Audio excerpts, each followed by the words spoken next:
Real quick, people. Do black folks sometimes protect people that they should not protect? We do. We have to own that because so many times people have been against us. I think we are a little bit protective when we shouldn't be. And so people like R. Kelly exist longer than they should.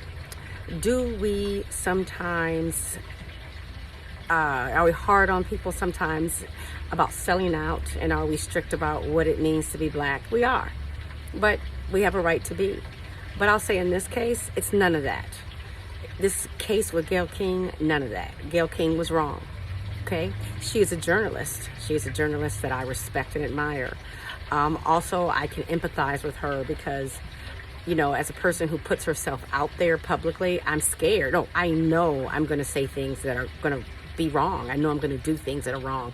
And I'm hoping that people will forgive me for being human and making mistakes. But she was wrong. You do not ask about something so horrible, so close to a man's tragic death when he has family members that could possibly see that interview, especially when, let's just be clear that there was never a criminal case against him for rape. It was dropped because there wasn't enough evidence. The woman had been proven to have some psychiatric issues. She had she had several sperms in her underwear. She refused to testify.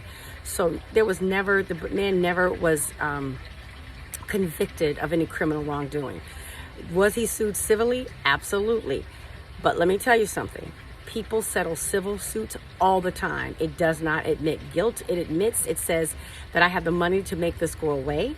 It's a business decision. People do it because it's usually less expensive to go ahead and pay off somebody than to fight it, because lawyers are expensive.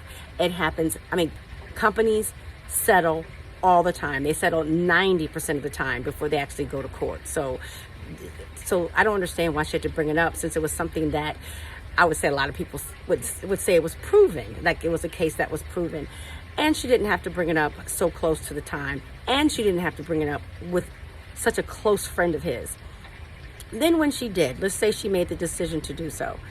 Once Leslie answered her, which she did an amazing job. Bravo to how well she handled herself. She was the greater professional during that interview.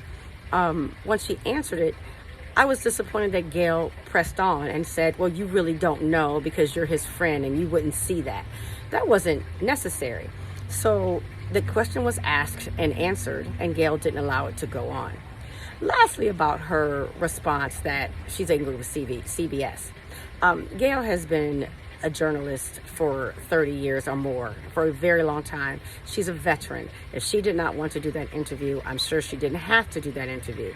If she didn't want to ask that question, I'm sure she could have refused, but she didn't. So what she needs to do now, the people who are saying that she needs to, die and all this kind of crazy stuff that people are saying, a little dramatic, guys, okay?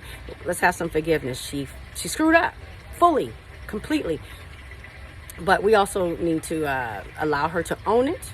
And in my opinion, she should apologize, because in this case, you should be a human being before you're anything.